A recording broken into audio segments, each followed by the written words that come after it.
नमस्कार दोस्तों, study with मस्ती चैनल पर आप सभी लोग का हार्दिक स्वागत है। और हम लोग देख रहे हैं दोस्तों घटना चक्र के माध्यम से करंट अफेयर्स। और ये नैनो वाली मैगजीन है, देख रहे हैं कि आंखें कितनी तेज चमक रही हैं, ठीक है ना। इतनी ही बारीकी से ये कवर करती है और इस इतने अच्छे करंट अफेयर्स के लिए हम लोग घटना चक्र पब्लिकेशन का भी दोस्तों धन्यवाद करेंगे कि हम सभी विद्यार्थियों को समय पर प्रोवाइड करते हैं। तो आज का टॉपिक रहेगा दोस्तों हम लोग आर्थिक परिदृश्य।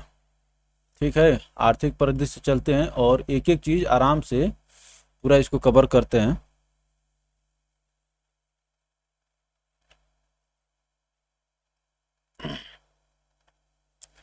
देखिए, पहला जो है दोस्तों नेशनल मोनेटाइजेशन पाइपलाइन, ठीक है ना। राष्ट्रीय मुद्रीकरण पाइपलाइन योजना है ये, नेशनल मोनेटाइजेशन पाइपलाइन। आराम से देखना है, बहुत बारीक चीजें होती हैं, ठीक है ना दोस्तों। अब देखिए क्या कह रहा है कि 23 अगस्त 2021 को केंद्रीय वित्त और कॉरपोरेट मंत्री निर्मला सीतारमण द्वारा राष्ट्रीय मुद्रीकरण pipeline volume first and volume second का शुभारंभ किया गया। तो कब शुभारंभ किया गया? 23 अगस्त के महीने में। जो केंद्रीय मंत्रालयों और सार्वजनिक क्षेत्र के उपक्रमों की परिसंपत्तियों के मुद्रीकरण की पाइपलाइन है, ठीक है ना। केंद्रीय मंत्रालयों और सार्वजनिक क्षेत्र के उपक्रमों के परिसंपत्तियों के मुद्रीकरण की पाइपलाइन है। यह पाइपलाइन नीति आयोग द्वारा अवसंरचना से संबंधित मंत्रालयों के परामर्श से विकसित की गई है, जो केंद्रीय बजट 21-22 के तहत परिसंपत्ति मुद्रीकरण से जुड़े अधिदेश पर आधारित है। आगे देखते हैं हम लोग। राष्ट्रीय मुद्रीकरण पाइपलाइन के तहत वित्तीय वर्ष 2022 से लेकर 25 तक 4 साल की अवधि में केंद्र सरकार की मुख्य परिसंपत्तियों के माध्यम से कुल 6 लाख करोड़ रुपए की मुद्रीकरण क्षमता अग्रीगेट मोनेटाइजेशन पोटेंशियल का अनुमान लगाया गया है दोस्तों, ठीक है ना।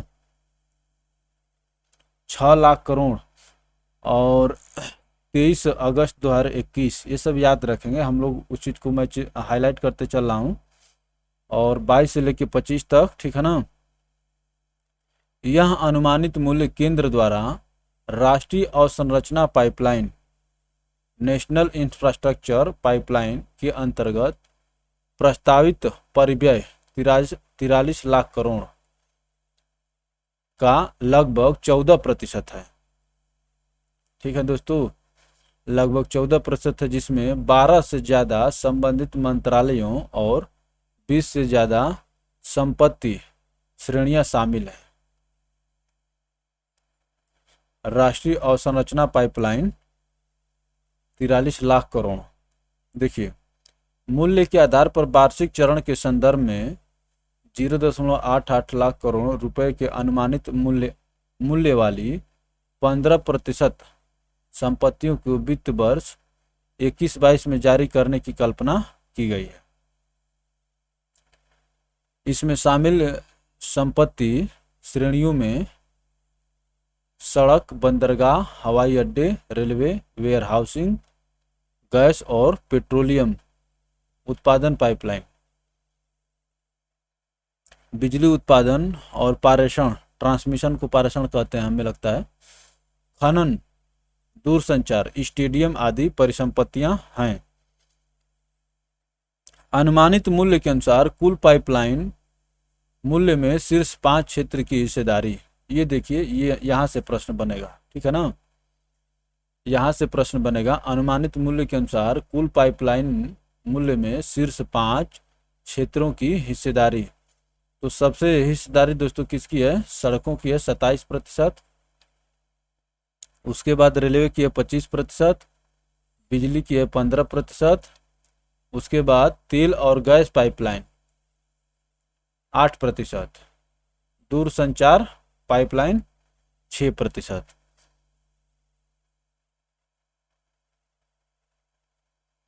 तो कौन कौन से हो गए दोस्तों, इसको हम लोग कुछ ट्रिक के माध्यम से जोड़ते हैं। ये यहाँ से क्वेश्चन पूछने की एकदम संभावना है, ठीक है दोस्तों, कि शीर्ष 5 जो अनुमानित हैं, तो सरेबी सरेबी तेंदू सरेबी तेंदू अगर हम लोग कर लें दोस्तों तो कुछ काम चलेगा। देखिए मैं थोड़ा सा कलर चेंज करता हूँ क्योंकि ये कलर जंच नहीं रहा है, ये जंचेगा। सरेबी तेंदू,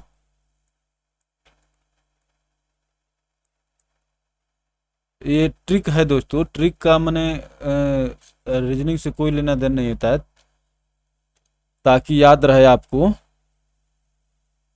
इस तरह से दोस्तों आपको कुछ याद रखने में मदद मिलेगी, ठीक है ना। शीर्ष 5 क्षेत्र की हिस्सेदारी सरेबी तेंदू, सड़कें, रेलवे, बिजली, तेल और गैस, उसके बाद दूरसंचार। चलिए आगे चलते हैं दोस्तों, क्या कह रहा है।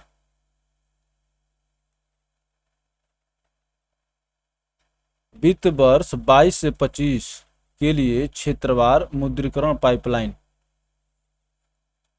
क्षेत्रवार सड़कें, दूरसंचार। आइए देखते हैं, तो इसमें दिया हुआ है दोस्तों कि किस किस क्षेत्र से कुल राष्ट्रीय मुद्रीकरण पाइपलाइन 6 लाख करोड़, इसको याद रखेंगे। 6 लाख करोड़ दोस्तों इसका अनुमान लगाया गया है। और जिसमें आप देख लिए हैं कि सरेबी तेंदू आप देख लिए हैं, इसको हम लोग बार बार लिखेंगे, सरेबी तेंदू। चलिए दोस्तों आगे चलते हैं। आगे देखिए, ग्रीन टैक्स की बात की गई है। 25 जनवरी 2021 को केंद्रीय सड़क परिवहन और राजमार्ग मंत्रालय भारत सरकार द्वारा पर्यावरण को प्रदूषित करने वाले वाहनों पर ग्रीन टैक्स लगाए जाने हेतु मंजूरी प्रदान की गई है। 25 जनवरी 2021, भाई आप देखते हैं कैसों में, उत्तर प्रदेश में या राज्य कमीशंस में, स्टेट कमीशंस में दोस्तों ये डेट पूछने की भी प्रचलन है कि ये योजना कब शुरू की गई थी। हरित कर वसूलते समय निम्नलिखित बातों का ध्यान रखा जाएगा। 8 वर्ष से अधिक पुराने मालवाहक वाहनों पर यह कर लगाया जाएगा। क्या कह रहा है, 8 वर्ष से अधिक पुराने मालवाहक वाहनों पर यह कर लगाया जाएगा। उन्हें यह कर पथ कर, रोड टैक्स की 10 से 25% की दर से देना होगा। उन्हें यह कर पथ कर की 10 से 25% की दर से देना होगा। निजी वाहनों के संदर्भ में यह कर 15 वर्ष बाद पंजीकरण प्रमाणन, रजिस्ट्रेशन सर्टिफिकेशन के नवीनीकरण के समय लिया जाना प्रस्तावित है। ठीक है दोस्तों, जो निजी वाहन है, जैसे मालवाहक हैं 8 वर्ष से पुराने, जाहिर सी बात है नया रहेगा तो कोई मैंने ज़्यादा प्रदूषण नहीं करता है। पुराने जैसे जैसे इंजन होते हैं वो प्रदूषण फैलाते हैं दोस्तों। तो निजी वाहनों के संदर्भ में यह 15 वर्ष के बाद रजिस्ट्रेशन प्रमाणन के नवीनीकरण के समय लिया जाना प्रस्तावित है। सार्वजनिक परिवहन के वाहनों जैसे सिटी बसों पर यह कर कम दर से लगाया जाएगा। यह कर कम दर से लगाया जाएगा। अत्यधिक प्रदूषित शहरों में पंजीकृत वाहनों के लिए अधिक हरित कर, पथ कर का 50% वसूला जाएगा। पथ कर का 50% वसूला जाएगा। मैंने अत्यधिक प्रदूषित शहरों में पथ कर का 50% वसूला जाएगा। ईंधन, पेट्रोल, डीजल और वाहनों के प्रकार के आधार पर भी अलग अलग हरित कर लगाए जाएंगे। जाहिर सी बात है डीजल इंजन पर ज़्यादा लगाया जाएगा। अब देखिए क्या कह रहा है, ट्रैक्टर, हार्वेस्टर, टीलर आदि कृषि कार्य में प्रयुक्त होने वाले वाहनों को इस कर के दायरे से बाहर रखा जाएगा। ठीक है ना, ट्रैक्टर, हार्वेस्टर, टीलर तो नहीं तो फिर कृषि वाले लगेंगे चिल्लाने। हाइब्रिड इलेक्ट्रिक वाहनों और वैकल्पिक ईंधन जैसे सीएनजी, इथेनॉल, एलपीजी आदि से चलने वाले वाहनों को भी इस कर से मुक्त रखा गया है। हाइब्रिड इलेक्ट्रिक वाहन और वैकल्पिक ईंधनों जैसे सीएनजी, एथेनॉल, एलपीजी आदि से चलने वाले वाहनों को भी इस कर से मुक्त रखा गया है।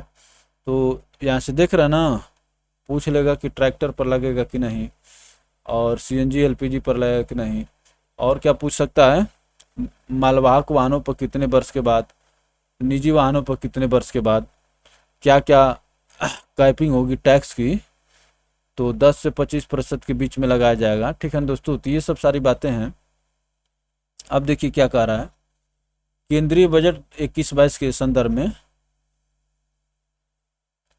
तो 1 फरवरी 2021 को निर्मला सीतारमण जी 21-22 हेतु, ठीक ना, वित्तीय वर्ष 21-22 हेतु 34.83 लाख करोड़ रुपए का बजट प्रस्तुत किया। ये एकदम याद रखेंगे, ठीक है ना, कितना, 34.83 लाख करोड़ रुपए का बजट प्रस्तुत किया। सरकार के कुल खर्च 34.83 लाख करोड़ रुपए से 5.54 लाख करोड़ रुपए नए संपत्तियों के सृजन पर खर्च होंगे।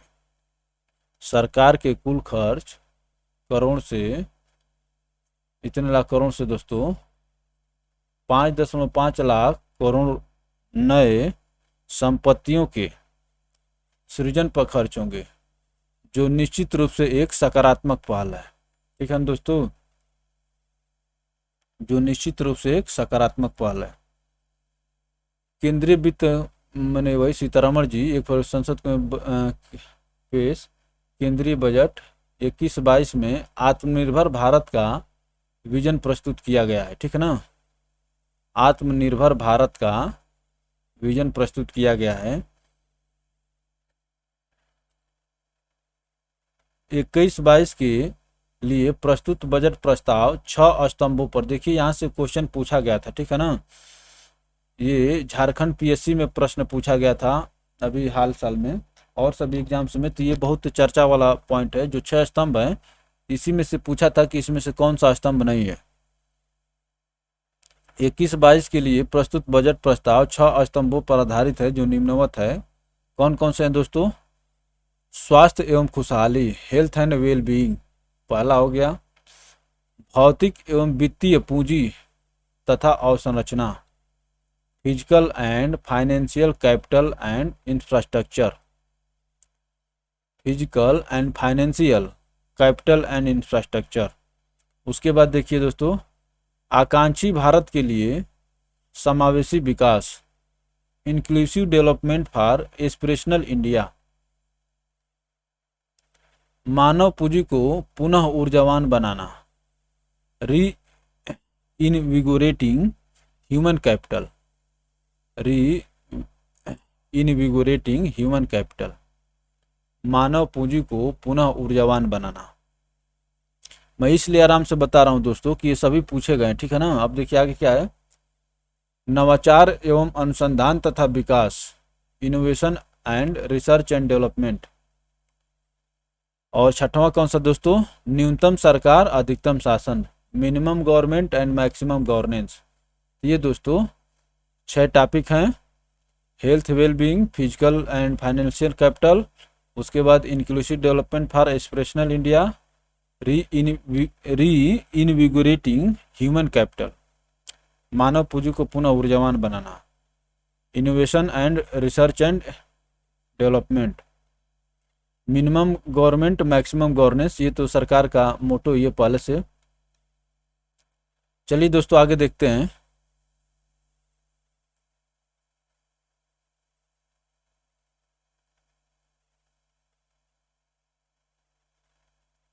स्वास्थ्य के प्रति समग्र दृष्टिकोण अपनाते हुए तीनों क्षेत्रों, निवारक, उपचारात्मक एवं कल्याण, preventive, curative and well being, ठीक है ना, पीसीडब्ल्यू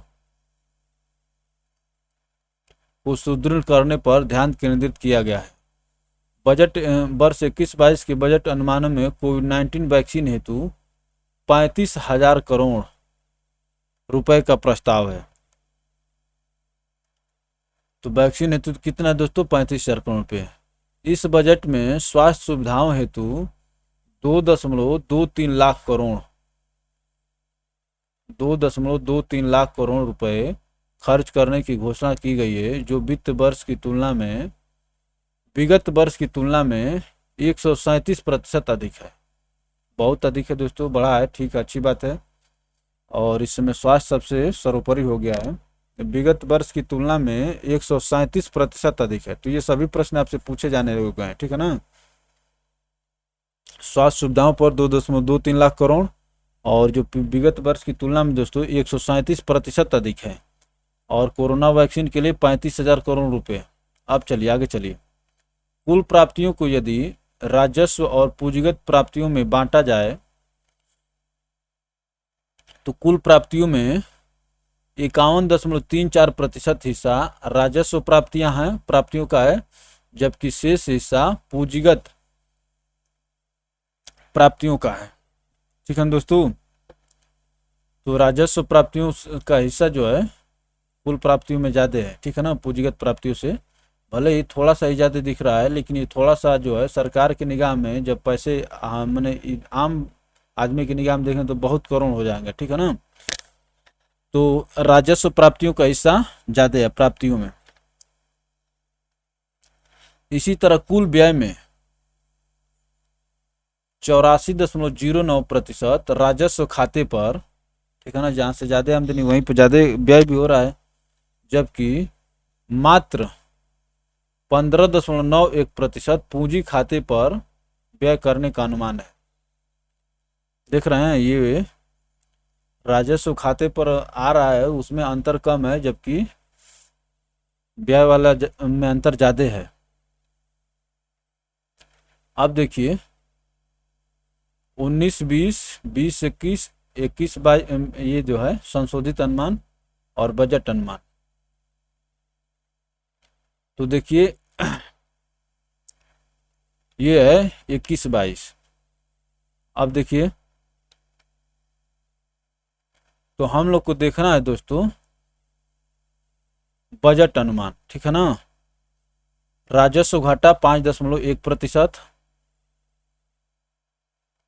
बजट घाटा जो है दोस्तों 5.1%, और प्रभावी राजस्व मैंने बजट में राजस्व घाटा जो है 5.1%, और प्रभावी राजस्व घाटा 4.1%, राजकोषीय घाटा 6.8%, प्राथमिक घाटा 3.1%। इसको ख्याल रखेंगे, यहाँ से पूछ लेता है, ठीक है ना। अब देखिए ये क्या कह रहा है दोस्तों कि यहाँ से ये पूछ रहा है कि आपको इसको तीनों में अंतर करना है।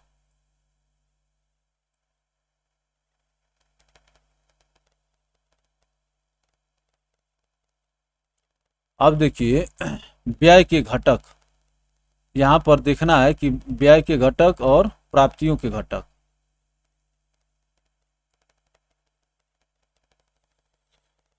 तो यहाँ पर से देखा जाए दोस्तों कि कहाँ कहाँ से व्यय, पहले तो देखा जाए प्राप्तियों के घटक, ठीक है ना। प्राप्तियों के घटक में क्या है दोस्तों, ये दिया हुआ है सबसे ज्यादा प्राप्तियां कहाँ से हो रही हैं। देखिए उधार और अन्य देयता 36%, ठीक है ना। उधार और अन्य देयता 36% सबसे ज्यादा प्राप्तियां। तो सबसे ज्यादा प्राप्त पैसा जो हो रहा है दोस्तों उधार के माध्यम से हो रहा है, ठीक है ना। आइए देखते हैं। और उसके बाद कौन सा हो गया, उसके बाद ये आयकर, आयकर दूसरे नंबर पर हो गया, ये पहले नंबर पर हो गया, ये दूसरे नंबर पर हो गया, और निगम कर दोस्तों तीसरे नंबर पर हो गया। उसके बाद नहीं दूसरे नंबर पर दोस्तों ये 15% वस्तु एवं सेवा कर जीएसटी, इसको कैसे भूल सकते हैं आप। ये जो है पहले नंबर पर तो उधार और अन्य देयता हो गया, दूसरे नंबर पर जीएसटी हो गया दोस्तों, जीएसटी। और तीसरे नंबर पर कौन हो गया, आयकर हो गया। चौथे नंबर पर हो गया दोस्तों निगम कर। और पांचवें नंबर पर केंद्रीय उत्पाद शुल्क हो गया। छठवें नंबर पर हो गया दोस्तों कर भिन्न राजस्व। ये जो कै परसेंट है, 6% है, ये छठवें नंबर पर हो गया। और ऋण अन्य पूंजीगत प्राप्तियां, ये सातवें नंबर पर हो गया। तो दोस्तों मुख्य रूप से हमको शुरू के 3 याद रख लेते हैं, 4 याद रख लीजिए। उधार, ठीक है ना, और वस्तु सेवा कर, आयकर, निगम कर। तो क्या क्या यहाँ पर ट्रिक बनाया जा सकता है दोस्तों, उब और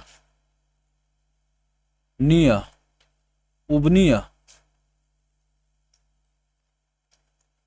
ये दोस्तों इसका कोई मैंने लॉजिक नहीं है, मैं बार बार आपको बता रहा हूँ। अगर इतना बस अगर दिमाग में याद आएगा तो कुछ चीज़ें आपको जानते हैं कि भाई उधार से और अन्य देयता से 36% हो गया, वस्तु एवं सेवा कर से हो गया। उसके बाद दोस्तों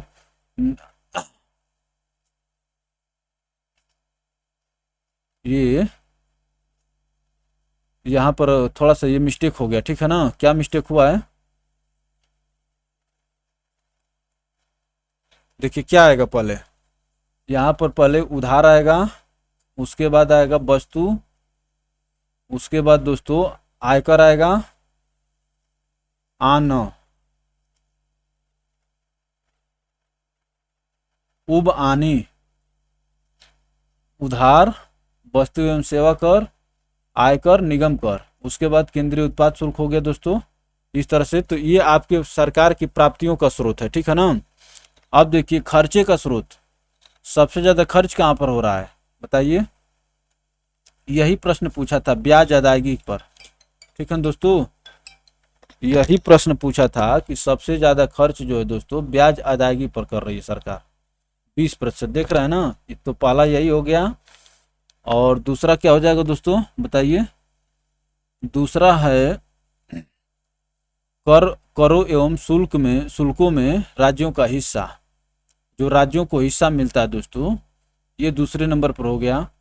उसके बाद आप देख रहे हैं कि केंद्रीय क्षेत्र की योजनाएं, ये तीसरे नंबर पर हैं, केंद्रीय क्षेत्र की योजनाएं तीसरे नंबर पर हैं। उसके बाद आपको दिख रहा है कि ये 10%, वित्त आयोग और अन्य अंतरण। तो मुख्य रूप से आप यही 3-4 याद रखेंगे। तो इसके लिए क्या होगा, पहले ब्याज अदायगी हो रही है, उसके बाद राज्य आ जाएंगे, उसके बाद कौन आएगा दोस्तों, केंद्रीय क्षेत्र की योजनाएं, जैसे मनरेगा फनरेगा जो चलती हैं, अन्य जो केंद्र समर्थित योजनाएं हैं। और उसके बाद वित्त आयोग और अन्य अंतरण देता। तो ब्याज अदायगी, राज्यों का हिस्सा,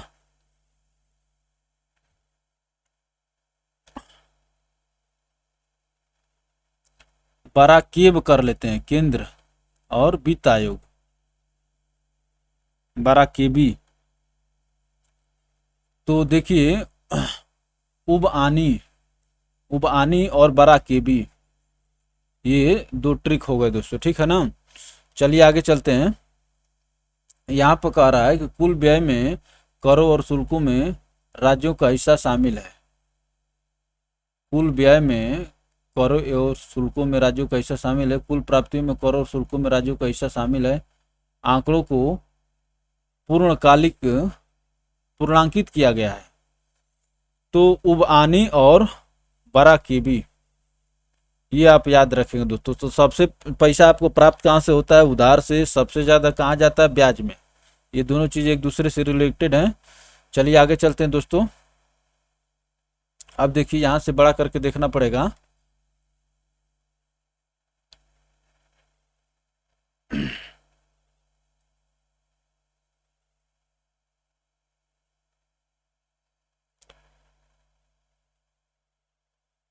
देखिए क्या कह रहा है, संशोधित अनुमान में इतने करोड़ रुपए के अनुमानित सगऊ की तुलना में 14.4% की वृद्धि दर मानते हुए 21-22 के बजट के अनुमान में सगऊ बढ़कर इतने करोड़ रुपए होने का पूर्वानुमान है। ठीक है ना, सकल घरेलू उत्पाद, ये जो दोस्तों जीडीपी को सगऊ लिख रहा है। हम भी कहें कि सगऊ क्या लिख रहा है, तो क्या कह रहे हैं कि 20-21 के संशोधित अनुमान में इतने करोड़ रुपए के अनुमानित जीडीपी की तुलना में 14.4% की वृद्धि दर मानते हुए 21-22 के बजट अनुमान में इतने करोड़ रुपए होने का पूर्वानुमानित है। 14.4% वृद्धि, यही याद रखिएगा। ठीक है ना, 20-21 से की तुलना में 21-22 में दोस्तों 14.4% की वृद्धि का अनुमान है। आइए देखते हैं, 21-22 में करों से कुल इतने लाख करोड़ रुपए की प्राप्ति का अनुमान है। इसमें से इतने 49 प्रत्यक्ष करों से, जबकि शेष इतना अप्रत्यक्ष करों से।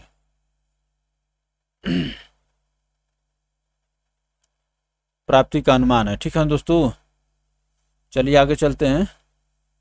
यदि सकल करों को देश के सकल घरेलू उत्पाद के प्रतिशत के रूप में देखें तो यह वर्ष 21-22 के लिए 9.9% रहेगा। इसी तरह 21-22 के लिए प्रत्यक्ष कर जीडीपी का 4.9%, जबकि अप्रत्यक्ष कर जीडीपी का 5% अनुमानित है। कर राजस्व में सर्वाधिक हिस्सा, ठीक है दोस्तों, वस्तु एवं सेवा कर जीएसटी, कर राजस्व में सर्वाधिक हिस्सा जीएसटी का है दोस्तों। इसके बाद आयकर का है,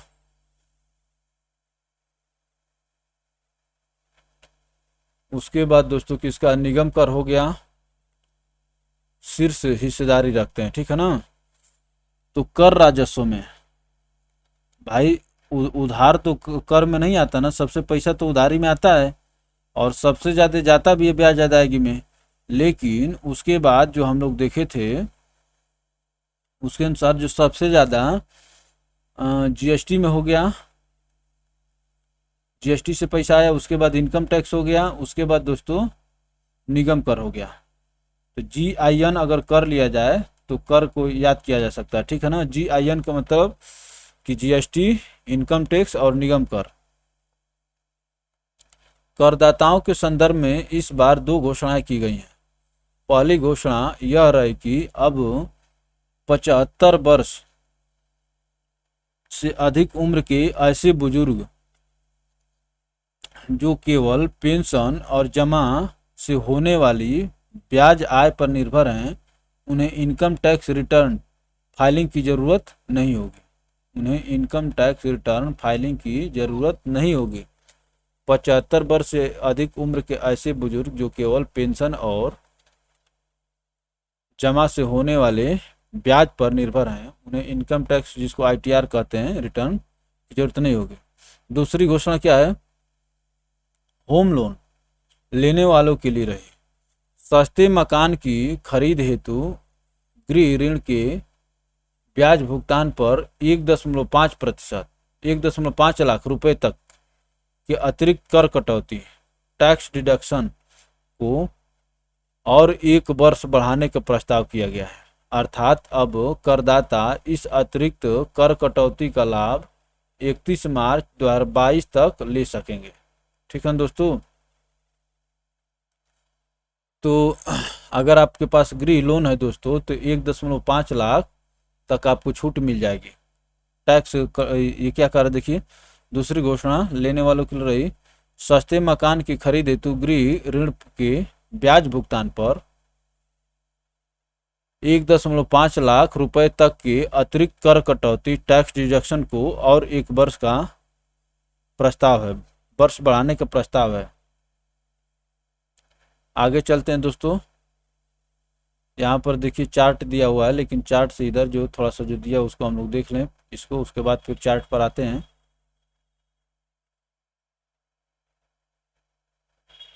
कर योग्य आय का स्लैब, ठीक है ना, और कर की दरें। तो देखिए दोस्तों 2.5 लाख तक, अर्थात जिसको 2.5 लाख कहते हैं आप, शून्य कर, आपको कर कुछ नहीं देना है। 20-21 में और 19-20 में तुलना किया है, ठीक है ना, क्या अंतर आया है। तो अंतर यहाँ पर दिख रहा है, आगे जो यहाँ से देख रहे हैं कि अंतर यहाँ पर दिख रहा है 30, इन दोनों में अंतर दिख रहा है। तो चलिए हम लोग इस स्लैब पर आते हैं तब। तो 2.5 लाख तक आपको कोई कर नहीं देना, ठीक है ना दोस्तों। और 2.5 लाख से ऊपर जो दोस्तों 5 लाख तक आपको 5% देना है। 2.5 लाख से ऊपर 5 लाख तक 5%, उसके बाद 5 लाख से ऊपर 7.5 लाख तक दोस्तों 10%, और 7.5 लाख से ये दोस्तों 10 लाख तक हमें लगता है 15%। इकाई, दहाई, सैकड़ा, हजार, 10,000, लाख, 10 लाख, ठीक है ना। 10 लाख,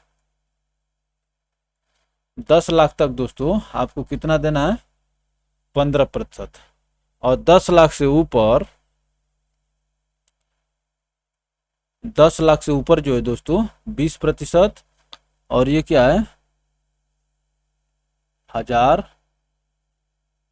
10,000, लाख, इकाई, दहाई, सैकड़ा, हजार, 10,000, लाख, 10 लाख, 12.5 लाख तक, ठीक है ना दोस्तों। 10 लाख से ऊपर और 12.5 लाख तक आपको 20% देना होगा।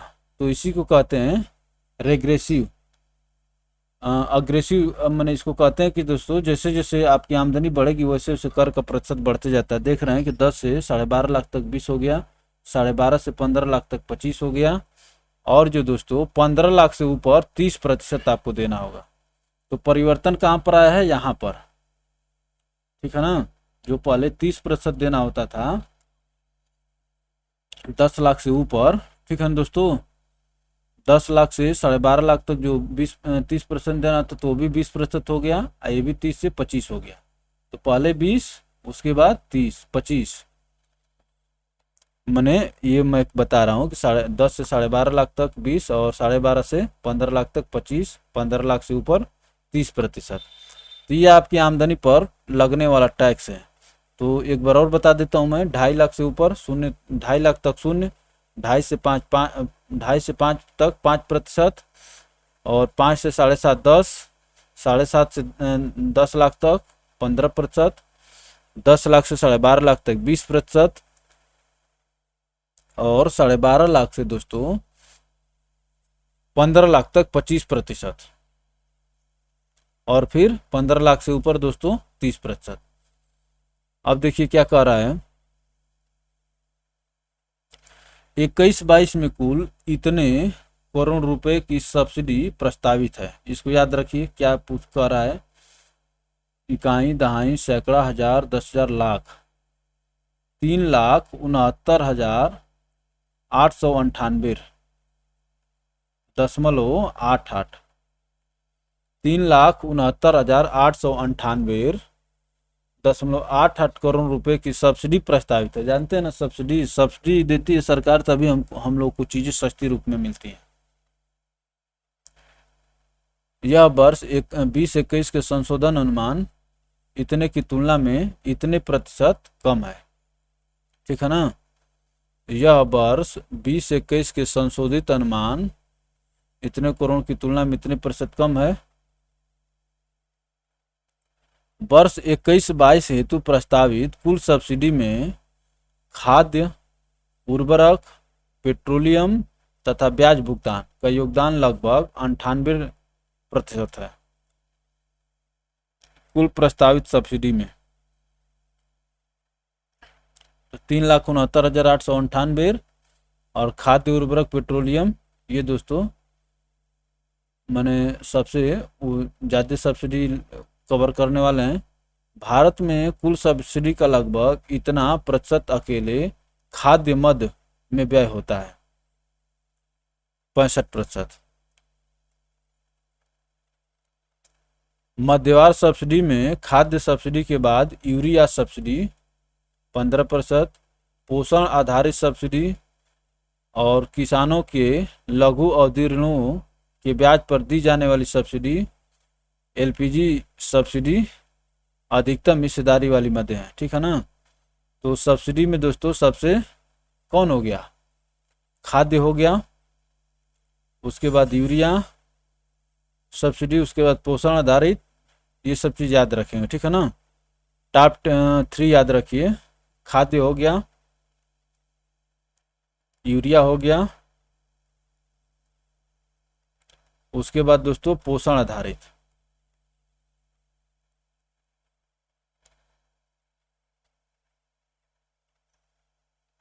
चलिए आगे चलते हैं। तो इसको क्या कर सकते हैं, खयूपो लिख सकते हैं, खयूपो।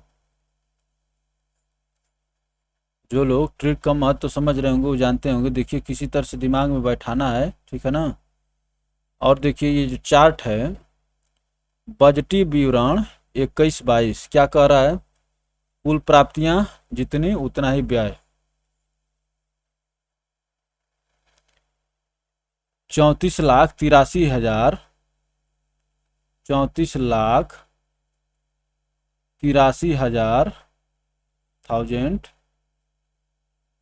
34,83,263 करोड़ रुपए की प्राप्ति हुई और इतना ही व्यय भी हुआ। अब देखिए प्राप्तियों में हम लोग देखे थे कि राजस्व प्राप्तियां जो है पूंजीगत प्राप्तियों से ज़्यादा थी। और राजस्व प्राप्तियों में दोस्तों सबसे ज़्यादा प्राप्तियां जो हैं किससे आ रही हैं, राजस्व प्राप्तियों में सबसे ज़्यादा प्राप्तियां कर राजस्व, ठीक है ना, उसके बाद कर भिन्न राजस्व, और पूंजीगत प्राप्तियों में उधार एवं अन्य देयता। पूंजीगत प्राप्तियों में उधार एवं अन्य देयता हो गया और ये सब उनका है। अब देखिए भुगतान किस पर ज़्यादा किया जा रहा है, राजस्व खाते पर व्यय इतना आता है और पूंजी खाते पर व्यय कम आता है। ठीक है ना। अब देखिए ब्याज भुगतान में सबसे ज़्यादा पैसा चला जाता है। पूंजी परिसंपत्तियों के सृजन हेतु सहायता अनुदान और अन्य। तो अगर सिंगल में देखें तो ब्याज भुगतान पर सबसे ज़्यादा पैसा उधारी से आता है और ब्याज भुगतान में जाता है। चलिए आगे चलेंगे दोस्तों। अब चलिए यहाँ पर देखते हैं कौन कौन सी योजनाएं लॉन्च की गई हैं।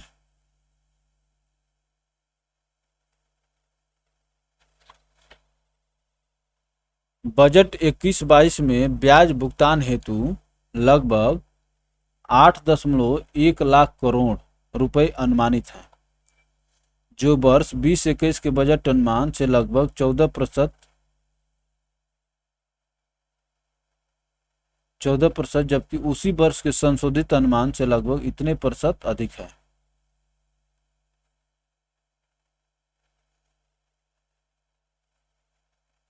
तो जो ब्याज भुगतान है दोस्तों टोटल है 8.1 लाख करोड़ रुपए और यह 20-21 के बजट अनुमान से लगभग 14.33% अधिक है, जबकि संशोधित अनुमान से 16.86% अधिक है। संशोधित वाला अधिक है दोस्तों।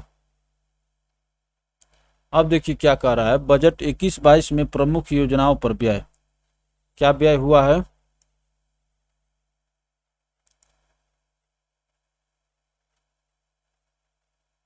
मनरेगा में दोस्तों संशोधित अनुमान हमको देखना है 21-22 73,000 करोड़ रुपए अनुमानित है। ठीक है ना। बजट अनुमान 73,000 करोड़ रुपए और प्रधानमंत्री किसान सम्मान निधि पीएम किसान पर दोस्तों आप जानते हैं ना, सम्मान निधि में ही 6,000 रुपये 2-2 हज़ार की 3 किस्तों में दी जाती है। तो इसमें 65,000 करोड़ रुपया। ठीक है ना। तो सबसे ज़्यादा मनरेगा को दिया गया है और उसके बाद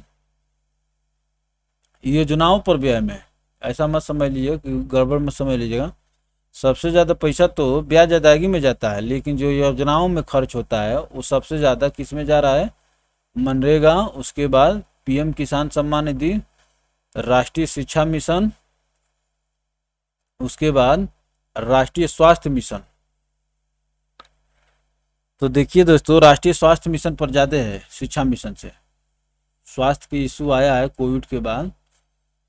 और राष्ट्रीय स्वास्थ्य बीमा योजना, प्रधानमंत्री आवास योजना और प्रधानमंत्री ग्राम सड़क योजना, फसल बीमा योजना, जल जीवन मिशन, ठीक है दोस्तों, सिंचाई योजना, राष्ट्रीय स्कूल मध्याह्न भोजन और स्वच्छ भारत मिशन ग्रामीण। अब चलिए आगे देखते हैं आगे क्या है दोस्तों।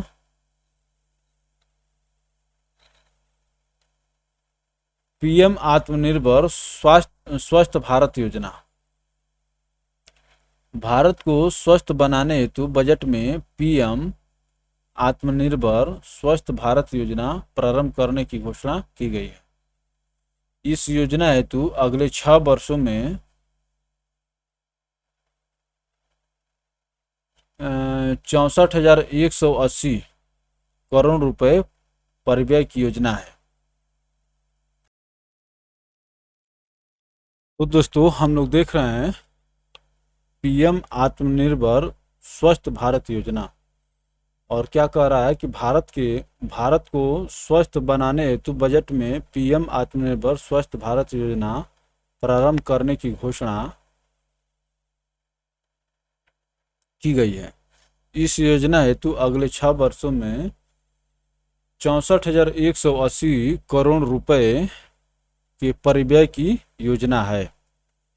यह योजना राष्ट्रीय स्वास्थ्य मिशन से अलग होगी, ठीक है ना दोस्तों, राष्ट्रीय स्वास्थ्य मिशन से अलग होगी। अब आगे देखते हैं।